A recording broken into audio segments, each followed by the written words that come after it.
Vande Mataram radio Hindustan. आज ये रजनी लेकर आई आपके लिए। यूनेस्को की रिपोर्ट के अनुसार 2050 तक दुनिया की ये लोकप्रिय ग्लेशियर गायब हो जाएंगे। ग्रीन हाउस गैसों के बढ़ते प्रभाव के कारण आज कई प्रमुख ग्लेशियर पिघल रहे हैं। लंबे समय से कई वैश्विक सम्मेलनों के बाद भी उसका कोई सकारात्मक असर जलवायु पर नहीं दिख पड़ रहा है। जलवायु परिवर्तन मानव जाति के लिए सबसे बड़ी चुनौतियों में से एक है। जलवायु परिवर्तन का सबसे बड़ा दुष्प्रभाव हमें ग्लोबल वार्मिंग, महासागरों के जल स्तर के रूप में दिखाई दे रहा है।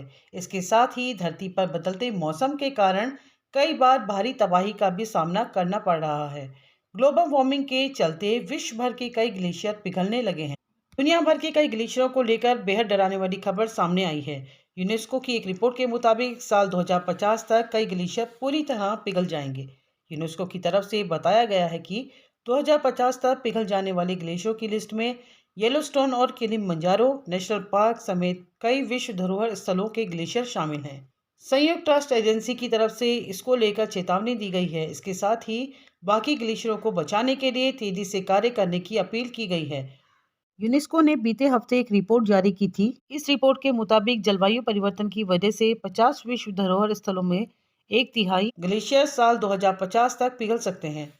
यूनेस्को ने बताया है कि अगर तापमान 1.5 डिग्री सेल्सियस से ज़्यादा नहीं बढ़ता है तो स्थलों में शामिल बाकी 2/3 ग्लेशियरों को बचाया जा सकता है। यूनेस्को के मुताबिक एक शोध में जानकारी सामने आई है कि ग्लेशियर कार्बन डाइऑक्साइड उत्सर्जन की वजह से साल 2000 से तेजी से पिघल रहे हैं।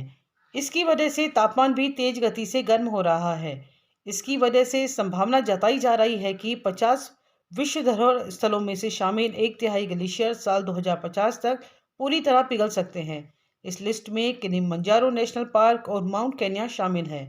साल 1978 से इस सूची को लेकर काम शुरू किया गया था, जिसमें 1150 से ज़्यादा स्थलों को शामिल किया गया है। इस लिस्ट में great wall of China, Australia में ग्रेट बैरियर रीफ, ब्राज़ील में सेंट्रल अमेजन कंजर्वेशन कॉम्प्लेक्स जैसे प्रसिद्ध पर्यटक स्थल शामिल हैं। दुनिया के सबसे ज़्यादा देखे जाने वाले येसोमाइट और येलोस्टोन राष्ट्रीय उद्यान जैसे ग्लेशियर भी इस लिस्ट में शामिल हैं। अफ्रीका में अंतिम शेष किलिमंजारो नेशनल पार्क और माउंट केन्या पाइनीरीज, मोंट पेडू और इटली के डोलोमाइट जैसे ग्लेशियर के पूरी तरह पिघल जाने की संभावना जताई गई है। मिस्र में चल रहे संयुक्त राष्ट्र के COP27 जलवायु परिवर्तन सम्मेलन शुरू होने से कुछ दिनों पहले ही इस रिपोर्ट को जारी किया गया था। इस रिपोर्ट के जारी होने के बाद टूरिज्म इंडस्ट्री के सामने बड़ी चुनौती है। इस इंडस्ट्री का वैश्विक कार्बन उत्सर्जन में एक बड़ा योगदान है।